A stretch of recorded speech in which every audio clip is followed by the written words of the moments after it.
Hello student, welcome to our studying classes. तो Bihar board class 10th का model paper जारी कर दिया गया है। अगर आपने अभी तक मॉडल पेपर को डाउनलोड नहीं किया है तो आप बिहार बोर्ड के ऑफिशियल वेबसाइट पर जाके डाउनलोड कर सकते हैं। यहाँ पे हम आपका मॉडल पेपर मैथ का आंसर की बताएंगे, 1 से लेकर 100 तक का ऑब्जेक्टिव क्वेश्चन का आंसर की बताएंगे। सारे क्वेश्चन सॉल्यूशन करके यहाँ पे हम आपको राइट आंसर करके यहाँ पे क्वेश्चन बताएंगे। अगर आप सॉल्यूशन के साथ वीडियो देखना चाहते हैं, सॉल्यूशन करके कैसे किस तरह से ऑब्जेक्टिव क्वेश्चन का आप सॉल्यूशन करके आंसर निकालेंगे, तो आप हमें कॉमेंट जरूर कीजिएगा। वहाँ पर हम आपको 1 से लेकर एक वीडियो में कम से कम 20 क्वेश्चन को सॉल्यूशन करके आपको बताएंगे। तो आप हमें कमेंट जरूर कीजिएगा। यहाँ पे हम आपका मॉडल क्वेश्चन पेपर का राइट आंसर के ऑब्जेक्टिव क्वेश्चन का बताएंगे यहाँ पे, ठीक है। तो चलिए देखते हैं हमारा फर्स्ट क्वेश्चन क्या है।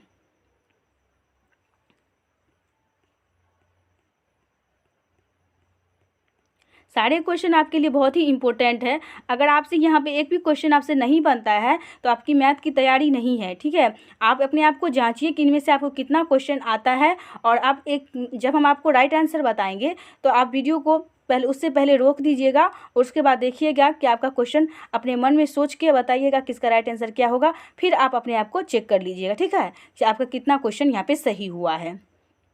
तो देखिए, तो चलिए देख लेते हैं हमारा फर्स्ट क्वेश्चन क्या है।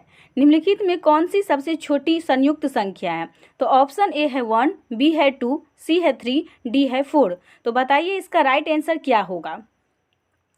तो निम्नलिखित में सबसे छोटी संयुक्त संख्या क्या है? तो देखिए, संयुक्त संख्या हम उसे कहते हैं जो 2 या 2 से ज़्यादा फैक्टर से हो, मतलब जो 2 या 2 से ज़्यादा अंकों से विभाजित हो। जैसे कि यहाँ पे इसका राइट आंसर देखिए, यहाँ पे 4 हो जाएगा। देखिए फर्स्ट का राइट आंसर यहाँ पे आपका 4 हो जाएगा। तो देखिए 4 का राइट आंसर देखिए, जैसे कि यहाँ पे 4 है, 4 यहाँ पे देखिए आपका 1 से भी विभाजित है और 2 से भी विभाजित है और ये 4 से भी विभाजित है ना। तो यहाँ पे कितना फैक्टर हो गया इसका? 3 फैक्टर हो गया। और बाकी जितने भी अंक है, जैसे कि आपका 1 है, ये सिर्फ 1 से विभाजित होगा। जैसे कि यहाँ पे 3 है, यहाँ पे देखिए ये जो 3 है ये 1 या 3 से विभाजित होगा, 2 या 1 से 2 से विभाजित होगा। तो ये सब संख्या नहीं होगा, सिर्फ हमारा 4 होगा, क्योंकि संयुक्त संख्या हम उसे कहते हैं जो 2 या 2 से ज़्यादा फैक्टर हो। तो यहाँ पे देखिए, यहाँ पे 3 या 3 से ज़्यादा फैक्टर हो, उसे हम संयुक्त संख्या कहते हैं। तो देखिए यहाँ पे कितना फैक्टर है? 3। 3 के अलावा जितना भी फैक्टर है वो हमारा संयुक्त संख्या होगा। लेकिन अगर जिसका 2 फैक्टर होता हो वो हमारा संयुक्त संख्या नहीं होगा। और बाकी जितने भी ऑप्शन आपका ए दिया है या बी दिया है या सी दिया है, ये सब आपका 2 फैक्टर से हो रहा है। 2 से सिर्फ 1 या 2 से विभाजित हो रहा है। और यहाँ पे देखिए, यहाँ पे तीनों जो ऑप्शन है ये आपको सिर्फ 2 फैक्टर से विभाजित हो रहा है, लेकिन आपका 4 जो है वो कितना से विभाजित हो रहा है? 3 से विभाजित हो रहा है। तो इसीलिए आपका राइट आंसर 1 का डी हो जाएगा। आपका राइट आंसर क्या हो जाएगा? यहाँ पे डी हो जाएगा। चलिए देखते हैं हमारा सेकेंड का क्वेश्चन क्या है। पाई है। देखिए पाई कौन सी संख्या है? तो पाई हमारा एक अपरमय संख्या है। तो सेकेंड का राइट आंसर आपका यहाँ पे ए हो जाएगा। चलिए देखते हैं 3 का क्वेश्चन क्या है। निम्नलिखित में कौन अपरमय संख्या है? तो बताइए निम्नलिखित में कौन सा अपरमय संख्या है? तो देखिए 3 का जो राइट आंसर आपका हो जाएगा वो हो जाएगा बी। तो देखिए बी कैसे राइट आंसर हो जाएगा? देखिए अपरमय संख्या यहाँ पे कह रहा है, जिस तरह से आप देख सकते हैं यहाँ पे देखिए √2/10 है।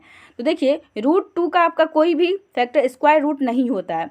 और 10 जो है इसको आप किस तरह से लिख सकते हैं? 2 × 5, इसका भी कोई स्क्वायर रूट नहीं है, इसीलिए इसका ये अपरमय संख्या हो जाएगा। और देखिए यहाँ पे जो है ऑप्शन ए से आपका परमय संख्या होता है, इसीलिए ऑप्शन ए यहाँ पे नहीं होगा। जैसे देखिए कैसे परमय संख्या हो गया ऑप्शन ए हमारा। जैसे कि यहाँ पे देखिए, यहाँ पे है 3/12 है। यहाँ पे देखिए अगर हम इसको करेंगे 3 और यहाँ पे इसका 12 का अगर हम अभाज्य गुणनखंड करेंगे क्या हो जाएगा? 2 × यहाँ पे आपका 3 हो जाएगा। और 3 से 3 कैंसिल हो जाता है, इसीलिए यहाँ पे 1/2 यहाँ पे निकल के आ जाएगा स्क्वायर रूट से। इसलिए ये हमारा ऑप्शन ए हमारा गलत हो जाएगा। इसीलिए इसका राइट आंसर आपका क्या हो जाएगा? 3 का बी हो जाएगा। चलिए देखते हैं हमारा 4 का क्वेश्चन क्या है। 2 संख्या के लॉसों तथा मोसों बराबर है तो संख्या है। बताइए, दो संख्या के लॉसो तथा मौसो बराबर है, तो वो संख्या क्या हो जाएगा? 4 का राइट आंसर यहाँ पे आपका सी हो जाएगा, सहअभाज्य, यहाँ की को प्राइम नंबर होता है, आप इंग्लिश में कह सकते हैं इसे। चलिए देखते हैं हमारा 5 का क्वेश्चन क्या है। चलिए देख लेते हैं हमारा 5 का क्वेश्चन क्या है, 0.29। तो बताइए इसका राइट आंसर क्या होगा? तो 5 का राइट आंसर आप यहाँ पे आपका ए हो जाएगा। चलिए देखते हैं हमारा 6 का क्वेश्चन क्या है, 1 माइनस साइन स्क्वायर 60 डिग्री।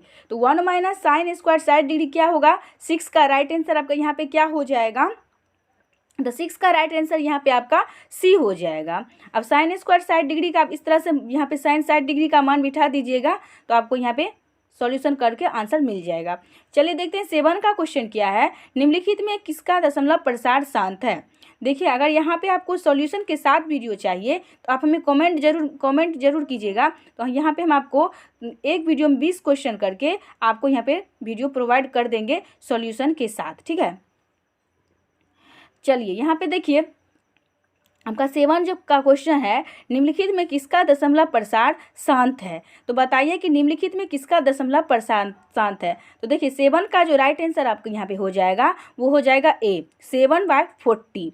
देखिए 7/40 इसका कैसे हो जाएगा इसका राइट आंसर? तो देखिए इस तरह से आप इसको सॉल्व कर सकते हैं। जैसे कि यहाँ पे देखिए 7/40 है, तो इसके हर में कितना है? 40 है। तो आप देखिए 40 का जब आप अभाज्य गुणन कीजिएगा, जैसे कि देखिए यहाँ पे क्या है, 40 का जब आप अभाज्य गुणन कीजिएगा, यहाँ पे देखिए 40 का अभाज्य गुणन कीजिए, तो यहाँ से 2 से क्या हो जाएगा? यहाँ पे 20, यहाँ से देखिए 2 से क्या हो जाएगा? 10, और यहाँ पे आप 2 से यहाँ पे आप देखिए 5 हो जाएगा इस तरह से। तो देखिए यहाँ पे देखिए 2 और 2 का फैक्टर यहाँ पे मिल जाएगा, तो बचा क्या? 2 गुने, यहाँ पे देखिए 2, यहाँ पे 2 गुने 2, यहाँ पे 2 और 5। तो जो हमारा हर में जो शर्त रहता है शांत के लिए, यहाँ पे कुछ भी 2 और गुने 5 है, तो यहाँ पे हमारा जो अंश हर में यहाँ पे 2 गुने 5 आ गया, तो ये दशमलव प्रसार हमारा शांत हो गया। इस तरह से हम इसको पहचान सकते हैं। यहाँ पे अगर 3 आ जाता तो हमारा दशमलव प्रसार अशांत हो जाता। यहाँ पे 2 चाहे रह सकता है, चाहे हर में 5 रह सकता है, या 2 गुने 5 साथ में रह सकता है। तो ये 7 का राइट आंसर यहाँ पे आपका हो जाएगा ए। 7 का राइट आंसर यहाँ पे आपका क्या हो जाएगा? ए। चलिए अब देखते हैं 8 का क्वेश्चन क्या है, निम्नलिखित में किसका दशमलव प्रसार अशांत है? तो देखिए यहाँ पे देखते हैं निम्नलिखित में किसका दशमलव प्रसार अशांत है। तो देखिए निम्नलिखित में किसका दशमलव प्रसार अशांत हो सकता है? तो 8 का जो आपका राइट आंसर हो जाएगा यहाँ पे डी हो जाएगा। 8 का राइट आंसर आपका यहाँ पे डी हो जाएगा। यहाँ पे 31/343, क्योंकि 343 के अभाज्य गुणनखंड में निश्चित तौर से यहाँ पे 3 आएगा हर में, जो कि यहाँ पे अशांत हो जाएगा, ठीक है। चलिए अब देखते हैं 9 का क्वेश्चन क्या है, 400 के अभाज्य गुणनखंड में 5 का घातांक है। 400 के अभाज्य गुणनखंड में 5 का घातांक कौन सा है? देखिए 400 के अभाज्य गुणनखंड में सबसे पहले आप क्या कीजिए, 400 का अभाज्य गुणनखंड कर लीजिएगा। इस तरह से 400 का अभाज्य गुणनखंड करेंगे तो यहाँ पे देखिए 2 से हो जाएगा, यहाँ पे 2, यहाँ से आप हो जाएगा 100। इस तरह से जब आप कीजिएगा, जैसे कि यहाँ पे आ गया 50। चलिए यहाँ पे 50 को यहाँ कर लेते हैं, तो यहाँ पे देखिए 5, 2, 5, यहाँ पे देखिए, फिर यहाँ पे आप 5 से कीजिए, तो देखिए यहाँ पे हमारा 5 कितनी बार आया? यहाँ पे आपका 5 2 बार आ गया, ठीक है। यहाँ पे 1 हो जाएगा। 5 आपका 2 बार आया, तो 5 का यहाँ पर क्या हो जाएगा? स्क्वायर। तो कितना घात हो गया इसका? देखिए घात जो हमारा आता है 2 हो गया। घात कितना हो गया आपका? 2 हो गया। तो यहाँ पर जो इसका राइट आंसर हो जाएगा, यहाँ पर 9 का राइट आंसर आपका ए हो जाएगा। चलिए अब देख लेते हैं 10 का क्वेश्चन क्या है।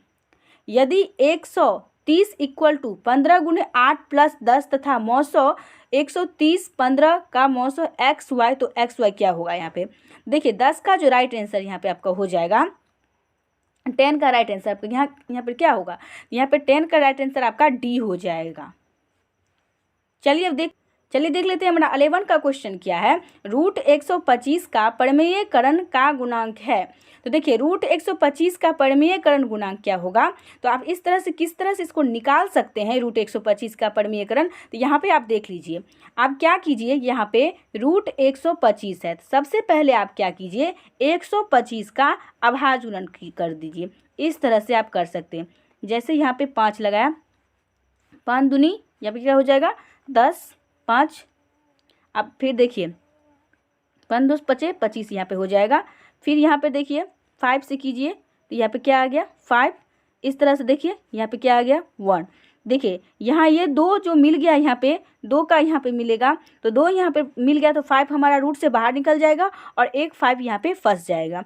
तो 5 रूट यहाँ पे क्या आ गया 5, 2 निकल गया 5 रूट 5, इस तरह से आप निकल सकते हैं। 5 रूट 5 हो गया। तो इसका जो राइट आंसर आपका हो जाएगा वो हो जाएगा 5 का राइट आंसर यहाँ पे आपका डी हो जाएगा, 5 रूट 5। चलिए अब देखते हैं 12 का क्वेश्चन क्या है। निम्नलिखित में कौन सा युग्म सह अभाज्य है। सह अभाज्य का मतलब क्या होता है, तो सह अभाज्य के मतलब होता है को प्राइम नंबर होता है। जैसे कि यहाँ पे देखिए 12 का जो राइट आंसर यहाँ पे हो जाएगा वो हो जाएगा 9 और 16। देखिए किस तरह से, देखिए निम्नलिखित युग्म सह अभाज्य, यहाँ पे 3 का स्क्वायर क्या हो गया 9, 4 का स्क्वायर क्या हो गया यहाँ पे 16। तो सह अभाज्य का मतलब होता है एक बराबर 3 का स्क्वायर 4 का स्क्वायर, इस तरह से आप यहाँ पे लिख सकते हैं। तो 12 का राइट आंसर यहाँ पे आपका ए हो जाएगा। चलिए देखते हैं 13 का क्वेश्चन क्या है। रैखिक बहुपद में शून्यकों की संख्या होती है। तो रैखिक बहुपद में शून्यक की संख्या कितनी होती है 1। तो देखिए जिसका घात 1 हो उसको हम रैखिक बहुपद कहते हैं। तो 30 का राइट आंसर यहाँ पे आपका सी हो जाएगा। चलिए देखते हैं 40 का क्वेश्चन क्या है। बहुपद x-1 का शून्यक है। तो देखिए x-1 का शून्यक क्या हो जाएगा, तो आप इस तरह से उसको निकाल सकते हैं। जैसे कि यहाँ पे देखिए x-1 इक्वल टू 0, तो x इक्वल टू 0 प्लस यहाँ पे क्या हो जाएगा -1 है तो उधर क्या हो जाएगा +1 हो जाएगा। तो x इक्वल टू यहाँ पे क्या हो गया तो 1। तो देखिए 40 का राइट आंसर यहाँ पे आपका ए सही हो जाएगा। 40 का राइट आंसर क्या हो जाएगा ए सही यहाँ पे हो जाएगा। चलिए देखते हैं 15 का क्वेश्चन क्या है। किसी द्विघात बहुपद के शून्यक यदि -4 एवं 7 है तो द्विघात बहुपद होगा। तो देखिए इसको जो ये जो क्वेश्चन आपका है 4 एवं 7, देखिए ये आपका x square 4x plus 7, x square -3x -28, x square -3x -28, x square plus 3x plus 28।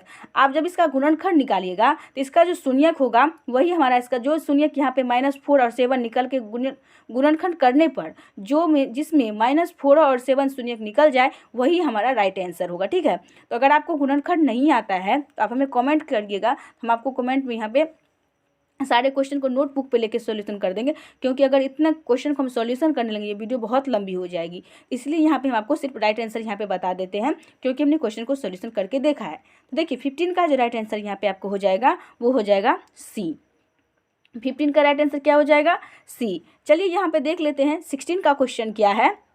एक द्विघात बहुपद के शून्यक का योग तथा गुणनफल क्रमशः 5 तथा 6 है तो द्विघात बहुपद होगा।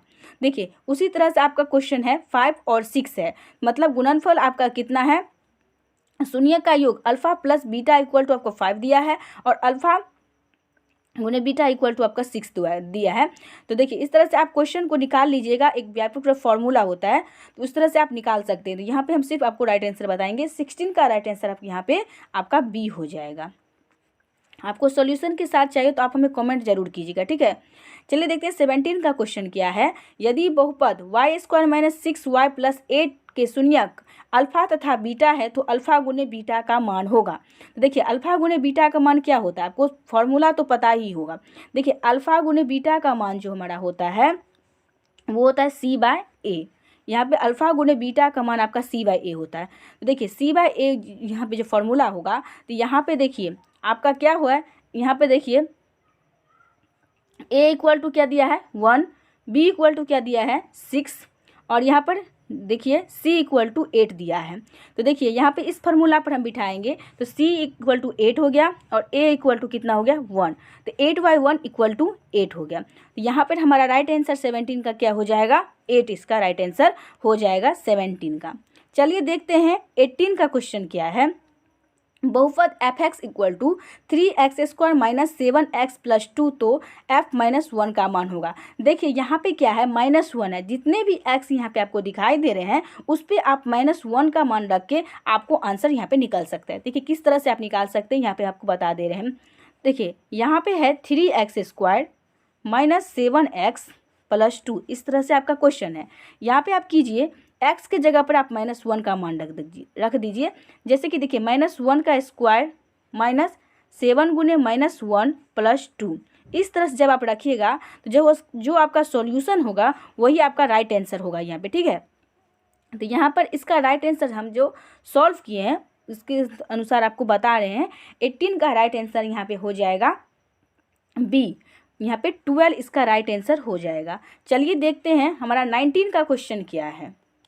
बहुपद x² - 3 का शून्यक होगा। देखिए बहुपद x² - 3 का शून्यक किस तरह से आप निकाल सकते हैं। देखिए x² - 3 इस तरह से लिखेंगे तो x² यहाँ पे देखिए 0, शून्यक जब निकालने को तो 0 देंगे तो x² = क्या हो जाएगा 0 + 3 हो जाएगा। तो x को s जब रूट उधर जाएगा तो क्या होगा, सॉरी स्क्वायर जब वहाँ पे जाएगा तो क्या हो जाएगा = में √3 हो जाएगा, प्लस माइनस √3। तो एक बार हम प्लस √3 सर लिख देते हैं और एक बार माइनस √3 लिख देते हैं, ठीक है। तो देखिए इसका जो राइट आंसर आपका यहाँ पे हो जाएगा 19 का, उसका राइट आंसर यहाँ पे आपका बी हो जाएगा। चलिए देखते हैं हमारा 20 का क्वेश्चन क्या है। निम्न में कौन 6x² - 2y = 0 और 10x + 2y = 32 का हल होगा। देखिए यहाँ पे -2y तथा +2y आप बीजगुणनखंड विधि से इसको यहाँ पे सॉल्यूशन करके आप आंसर फाइंड कर सकते हैं। तो देखिए 22 का जो राइट आंसर होगा यहाँ पे आंसर फाइंड किए हुए हैं। तो देखिए 20 का राइट आंसर यहाँ पे आपका क्या हो जाएगा बी, इसका राइट आंसर हो जाएगा। आप करके देख सकते हैं, ठीक है। अगर आप सबको सॉल्यूशन के साथ चाहिए तो आप हमें कमेंट जरूर कीजिएगा, ठीक है। यहाँ पे देखिए 21 का राइट आंसर क्या है। यदि रेखाएं 4x + py + = 6 तथा 12x + 9y = 15 तो समांतर है तो p का मान होगा। देखिए यहाँ पे 21 का जो राइट आंसर है, यहाँ पे देखिए आप क्या कर सकते हैं, आप यहाँ पे देखिए यहाँ पे 4x + py है और यहाँ पे 12x + 9y = 15 है। तो आप यहाँ पे क्या कीजिए 4 यहाँ पे कॉमन ले लीजिएगा तो आपको इस तरह से क्वेश्चन निकल जाएगा सॉल्यूशन करके। यहाँ पे अभी आप बीजगुणनखंड का प्रयोग कर सकते हैं। तो उस अनुसार हमने जो सॉल्यूशन किया है 21 का राइट आंसर यहाँ पे आपका बी आएगा। तो यहाँ पे 21 का राइट आंसर यहाँ पे आपका बी हो जाएगा। देखिए 21 का राइट आंसर यहाँ पे आपका बी हो जाएगा। चलिए देखते हैं 22 का क्वेश्चन क्या है। समीकरण निकाय x + 2y = 3, 5x + ky = 15 के अनगिनत हल होने के लिए k का मान होगा। देखिए k का मान आप इस तरह से यहाँ पे भी k का मान फाइंड कर सकते हैं। आप बीजगुणनखंड विधि से यहाँ पे भी k का मान फाइंड कर सकते हैं। तो जो हमने फाइंड किया है 22 का राइट आंसर यहाँ पे डी हो जाएगा। 22 का राइट आंसर यहाँ पे आपका डी हो जाएगा 10। चलिए देखते हैं 23 का क्वेश्चन क्या है। निम्नलिखित में कौन सा द्विघात समीकरण होगा। तो द्विघात समीकरण आप फाइंड करके जब इसको फाइंड कीजिएगा तो आपको 23 का राइट आंसर मिल जाएगा। देखिए 23 का राइट आंसर यहाँ पे आपका बी हो जाएगा। आप करके देख सकते हैं, ठीक है। चलिए देखते हैं, एक भी क्वेश्चन आपको यहाँ पे गलत नहीं बताया जाएगा। आप सॉल्यूशन करके देख सकते हैं। जिन स्टूडेंट को ये सब क्वेश्चन आ रहा होगा उनको पता होगा एक भी क्वेश्चन आपको राइट यहाँ पे गलत नहीं होगा, ठीक है। चलिए देखते हैं द्विघात समीकरण px² + qxr = 0। तो p बराबर नहीं है तो मूल होगा। तो मूल आप याद किए होंगे -a ± √b² - 4ac/2a। अब ये फॉर्मूला याद किए होंगे। उस तरह से यहाँ पे क्वेश्चन d = यहाँ पे दिया है। तो 24 का राइट आंसर यहाँ पे आपका क्या हो जाएगा 24 का राइट आंसर यहाँ पे आपका बी हो जाएगा। चलिए देखते हैं 25 का क्वेश्चन क्या है।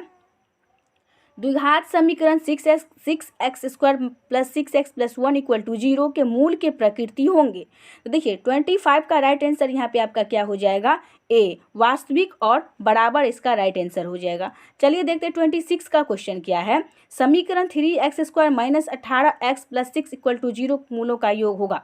देखिए 3x² - 18x + 6 मूलों का योग का जो फॉर्मूला होता है अल्फा + बीटा = आपका क्या होता है -ba।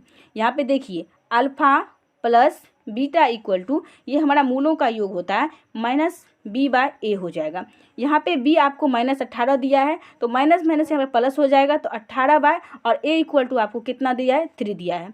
अब जब इसको डिवाइड किया 3 6 से क्या होता है 18। तो आप यहाँ पे आंसर जो आपका हो गया वो हो गया 6। मूलों का योग आपका 6 आ गया। तो यहाँ पे 26 का राइट आंसर आपका क्या हो जाएगा डी। 26 का राइट आंसर आपका यहाँ पे डी हो जाएगा। चलिए देखते हैं 27 का क्वेश्चन क्या है। द्विघात समीकरण ax² plus bx plus c equal to 0, a बराबर नहीं है 0 के मूल एक दूसरे के व्युत्क्रम होंगे। देखिए यहाँ पे आपका 27 का राइट आंसर यहाँ पर c इक्वल टू a हो जाएगा, उल्टा आपका यहाँ पे ये हो जाएगा। चलिए देखते हैं 28 का क्वेश्चन क्या है। समांतर श्रेणी 1/2 1 3/2 2 का 15वां पद निकालिए। 15वां पद देखिए यहाँ पे 15वां पद जो हमारा होता है यहाँ पे t15 इक्वल टू कितना होता है, देखिए a प्लस 14d यहाँ पे हो जाएगा। तब a प्लस 14d यहाँ पे आप यहाँ से आपको a फाइंड हो जाएगा और d फाइंड हो जाएगा। तो आप इस पर यहाँ पर मान रख के यहाँ पे आपको आंसर फाइंड हो जाएगा। चलिए देखते हैं 29 का क्वेश्चन क्या है। निम्नलिखित में कौन सा समांतर श्रेणी में नहीं है। तो देखिए आप क्या कीजिएगा, यहाँ पे D1 D2 करके हर एक क्वेश्चन को फाइंड कीजिएगा। D1 D2 D3 इस तरह से निकालिएगा, 3 D3 तक निकालिएगा। जब आपको तीनों सेम हो जाएगा तो आप क्या हो जाएगा, वो आपको AP में हो जाएगा। तो 29 का राइट आंसर जो हम किए हुए हैं, तो 29 का राइट आंसर यहाँ पे आपका C हो जाएगा। चलिए देख लेते हैं। देखिए इसका डी हर वक्त आपको सेम आएगा, ठीक है, तो आप करके देख सकते हैं। चलिए अब देखते हैं 30 का क्वेश्चन क्या है। यदि किसी समांतर श्रेणी का पहला पद 9 एवं समान सार्व अंतर डी हो, समान सार्व अंतर -3 हो, तो इसके प्रथम और 12 पदों का योगफल ज्ञात कीजिए। यहाँ पे आपको T12 निकालने का कह रहा है और आपको A दे दिया है और D दे दिया है। तो आप A प्लस 13D करके वहाँ पे A और D का मान रख के निकाल सकते हैं। देखिए 30 का राइट आंसर यहाँ पे जो आपका हो जाएगा वो हो जाएगा C। आप ये करके देख लीजिएगा, ठीक है। चलिए देखते 31 का क्वेश्चन क्या है। समांतर श्रेणी 70 34 51 का कौन सा पद 170 होगा। देखिए कौन सा पद यहाँ पर 170 पूछा है, यहाँ पे आपको n निकालने के लिए कहा जा रहा है, ठीक है। तो आपको क्या करना है, यहाँ पे a आपको दे दिया है, d दे दिया है और यहाँ पे tn इक्वल टू दे दिया है, ठीक है। तो आप वहाँ पे n का मान ना रख के आप n निकाल सकते, ठीक है। अब अगर आपको सॉल्यूशन के साथ वीडियो चाहिए तो आप कमेंट जरूर कीजिएगा, हम आपको वहाँ पे सॉल्यूशन के साथ वीडियो प्रोवाइड करा देंगे।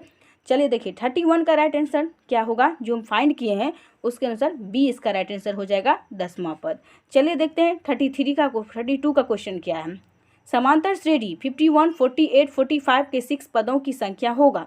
देखिए यहाँ पर भी आप इस तरह से क्वेश्चन निकाल सकते हैं, उसी तरह से क्वेश्चन यहाँ पे आपको दिया गया है। तो 32 का राइट आंसर यहाँ पे क्या हो जाएगा, देखिए 32 का राइट आंसर यहाँ पे, देखिए यहाँ पे जो फार्मूला हमारा लगेगा वो SN इक्वल टू करके आप यहाँ पे निकाल सकते हैं।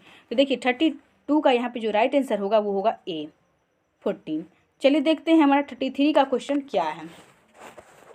0 और 50 के बीच विषम संख्या की संख्या है। तो देखिए 0 और 50 के बीच विषम संख्या होगा। देखिए आप इस तरह से भी लिख सकते हैं, और 0 से 50, तो 0 से 50 में आपको विषम संख्या कितना होगा, तो 25 होगा। तो 33 का राइट आंसर यहाँ पे आपका A हो जाएगा। चलिए देखते हैं 34 का क्वेश्चन क्या है। समकोण त्रिभुज ABC में कोण B equal to 90 degree, AB equal to 15 centimetre, BC equal to 1 centimetre तथा AC इक्वल टू 4 सेंटीमीटर, तो tan A बराबर होगा। देखिए यहाँ पे आप इस तरह से कोण ABC करके निकाल सकते हैं। AC आपका यहाँ पे क्या 4 दिया है और tan A करके आप निकाल सकते हैं। तो 34 को जो हमने फाइंड किया उसके अनुसार आपको बता रहे हैं। तो 34 का राइट आंसर आप यहाँ पे क्या हो जाएगा, 34 का राइट आंसर यहाँ पे आपका D हो जाएगा। चलिए देखते हैं 35 का क्वेश्चन क्या है। ये क्वेश्चन सब लॉन्ग है इसलिए हम आपको नहीं बता रहे हैं यहाँ पे, तो आपको हिंट दे के बता दे रहे हैं, तो आप यहाँ पे फाइंड कर सकते हैं। देखिए यहाँ पे 35 में यदि cosec theta equal to K, तो कॉस थीटा का मान ज्ञात कीजिए। देखिए कॉसेक थीटा, तो कॉस थीटा में कोई ऐसा फार्मूला नहीं होता है, तो आप क्या कीजिएगा, कॉसेक थीटा को साइन थीटा में बदल के आप sine square theta plus cos square theta पर रख के मान निकाल सकते हैं। तो कॉसेक थीटा को आप साइन थीटा में कैसे बदल सकते हैं, देखिए यहाँ पे है कॉसेक थीटा इक्वल टू कितना दिया है K। तो देखिए कॉसेक थीटा इक्वल टू क्या होता है, 1/sin थीटा होता है। तो sine theta equal to K हो जाएगा। तो यहाँ पर देखिए साइन थीटा इक्वल टू क्या हो जाएगा, यहाँ पे 1/K, sign theta equal to 1/K हो जाएगा। अब sine square theta plus cos square theta पर मान रख के आप बना सकते हैं। चलिए देखते हैं हम यहाँ पे जो 35 का यहाँ पे देखिए आपको राइट आंसर क्या हो जाएगा। तो 35 का राइट आंसर यहाँ पे आपका B हो जाएगा 35 का राइट आंसर। चलिए देख लेते हैं हमारा 36 का क्वेश्चन क्या है। 1/sec थीटा इक्वल टू, देखिए 1/sec थीटा इक्वल टू किसका फॉर्मूला है ये, तो ये cos थीटा का फॉर्मूला है। तो ये 36 का राइट आंसर यहाँ पे आपका B हो जाएगा। चलिए देख लेते हैं 37 का क्वेश्चन क्या है। cot एक्स गुने tan x equal to cot x गुने टेन एक्स किसका फॉर्मूला होता है, मतलब 1 cot x equal to tan x equal to कितना होगा, यहाँ पे 1 हो जाएगा। तो 37 का राइट आंसर यहाँ पे आपका ए हो जाएगा। चलिए देखते हैं 38 का क्वेश्चन क्या है। यदि कॉस थीटा इक्वल टू 1/2 तो कॉस एक थीटा का मान ज्ञात करें। देखिए कॉस थीटा इक्वल टू 1/2 तो कॉस थीटा का मान ज्ञात करें। तो यहाँ पे आधार आपका देखिए कॉस थीटा इक्वल टू क्या फॉर्मूला होता है, तो यहाँ पे देखिए कॉस थीटा इक्वल टू जो आपका फॉर्मूला होता है उसके आधार से आपका आधार बाय कर्ण हो गया।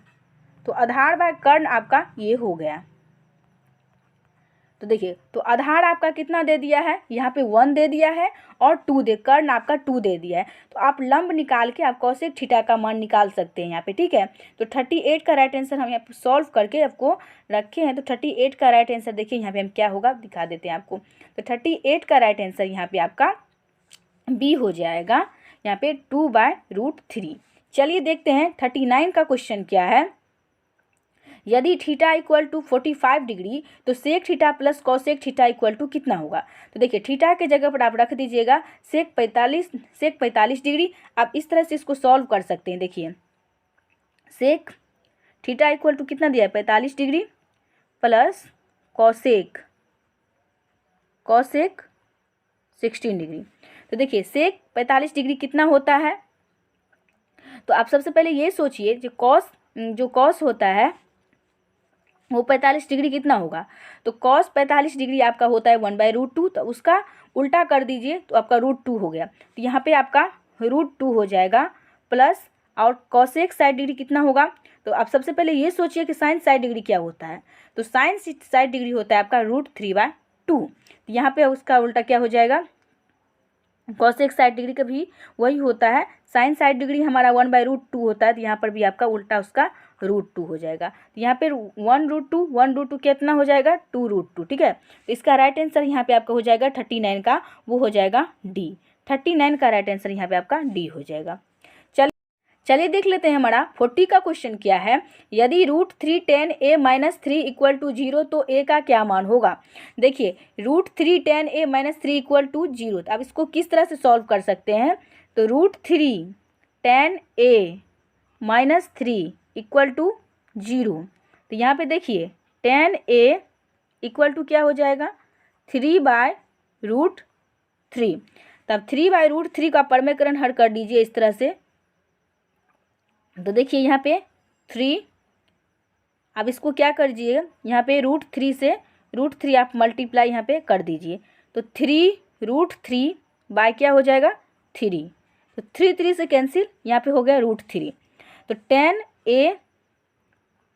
a इक्वल टू √3, ठीक है।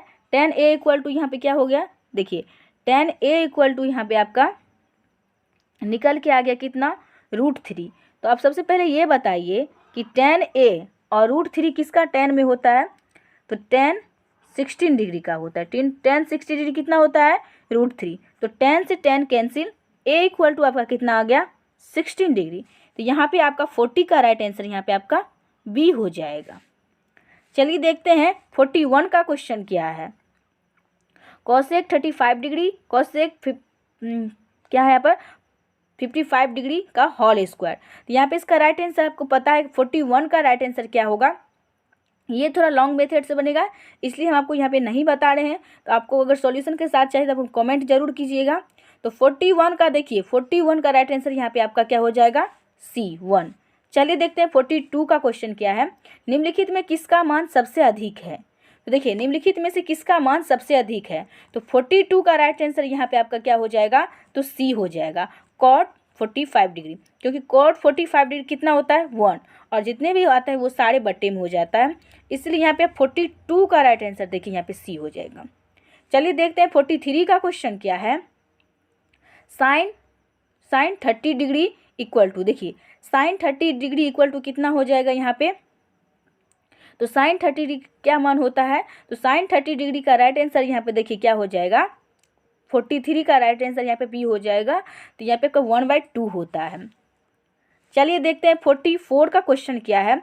Cosec square theta -1 equal to कितना, कॉसेक स्क्वायर थीटा -1 डिग्री कितना हो जाएगा इक्वल टू, तो यहाँ पे हो जाएगा साइन स्क्वायर थीटा, तो यहाँ पे देखिए 45 का क्वेश्चन देख लेते हैं। 44 का राइट आंसर यहाँ पे का बी हो जाएगा। और चलिए देखते हैं 45 का क्वेश्चन क्या है। 1 माइनस सेक स्क्वायर थीटा गुने cot square theta equal to कितना हो जाएगा। तो देखिए 1 minus sec square theta equal to कितना होता है आपका, तो 1 minus sec square theta equal to आपका क्या हो जाएगा, और यहाँ पे क्या है कॉट स्क्वायर थीटा। तो देखिए 1 माइनस सेक स्क्वायर थीटा और गुने कॉट स्क्वायर थीटा। देखिए सबसे पहले आपको ये जानिए cosec square theta minus sec square theta equal to 1 होता है। तो यहाँ पे कॉसेक स्क्वायर थीटा गुने क्या हो जाएगा कॉट स्क्वायर थीटा, तो इक्वल टू कितना होता है 1। तो 45 का राइट आंसर यहाँ पे क्या हो जाएगा बी। चलिए देखते हैं 46 का क्वेश्चन क्या है। साइन अल्फा गुने कॉट अल्फा। देखिए साइन अल्फा गुने कॉट अल्फा इक्वल टू कितना हो जाएगा, तो देखिए 46 का राइट आंसर आपका यहाँ पे क्या हो जाएगा बी हो जाएगा कॉस अल्फा। किस तरह से आप देखिए साइन, यहाँ पे देखिए साइन अल्फा गुने, और बताइए कॉट अल्फा का क्या फॉर्मूला होता है cos alpha by sine alpha. तो साइन अल्फा कैंसिल हो गया, तो बचा क्या कॉस अल्फा। तो यहाँ पे क्या राइट आंसर इसका हो जाएगा 46 का, तो 46 का राइट आंसर यहाँ पे आपका बी हो जाएगा। चलिए देखते हैं 47 का क्वेश्चन क्या है। यदि theta by 5 equal to 12 degree तो 3x cos x square theta कितना होगा। तो ये देखिए यहाँ पे पहले हम थीटा का मान निकाल लेते हैं। किस तरह से आप थीटा का मान निकाल सकते हैं, देखिए थीटा इक्वल टू और यहाँ पे इसको गुना कीजिए, तो गुना कर दीजिए कितना आ जाएगा, यहाँ पे आपका 16 डिग्री हो जाएगा। तो थीटा का मान आपका क्या हो गया 16 डिग्री। तो आप कॉसेक स्क्वायर थीटा के जगह पर आप 16 डिग्री मान रख के यहाँ पे इसको निकाल सकते हैं। तो देखिए हम 47 का राइट आंसर यहाँ पे देख लेते हैं। तो देखिए 47 का राइट आंसर आपका यहाँ पे क्या हो जाएगा, तो वो हो जाएगा सी 4। चलिए देखते हैं 48 का क्वेश्चन क्या है।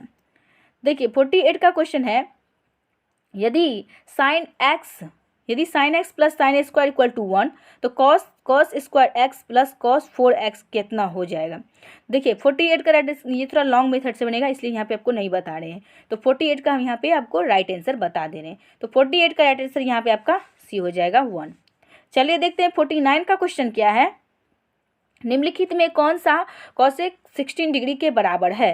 तो देखिए कॉसेक 16 डिग्री का कौन सा बराबर है, तो कॉसेक 16 डिग्री कितना होता है सबसे पहले देखिए सबसे पहले आप ये सोचिए कि साइन 60 डिग्री कितना है, तो रूट थ्री बाय कितना होता है 2, तो यहाँ पे 2/√3 हो जाएगा। तो देखिए रूट 2/√3 किसके बराबर है, किसका मान होता है, तो 49 का यहाँ पे ए होगा। सेक 30 डिग्री और कॉसेक 16 डिग्री का मान आपस में बराबर होता है, तो 49 का राइट आंसर यहाँ पे आपका ए हो जाएगा। चलिए देखते हैं 50 का क्वेश्चन क्या है। यदि cosec theta minus cot theta equal to x तो कॉसेक थीटा का मान क्या होगा। तो यहाँ पे देखिए cosec theta minus cot theta equal to x, तो कॉसेक थीटा का यहाँ पे क्या मान हो जाएगा। तो देखिए 50 का राइट आंसर यहाँ पे आपका सी हो जाएगा x² + 1/2x। देखिए आप इस तरह से इसको सॉल्व कर सकते हैं। कॉसेक थीटा इक्वल टू आप एक्स प्लस कॉट थीटा दे सकते हैं। तो यहाँ पे हमको नहीं बता रहे हैं।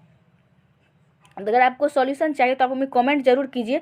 यहाँ पे आपको नोटबुक लेके आपको अच्छे तरीके से समझा दें और एक वीडियो में कम से कम 20 क्वेश्चन लेके आपको अच्छी तरह से समझाएं।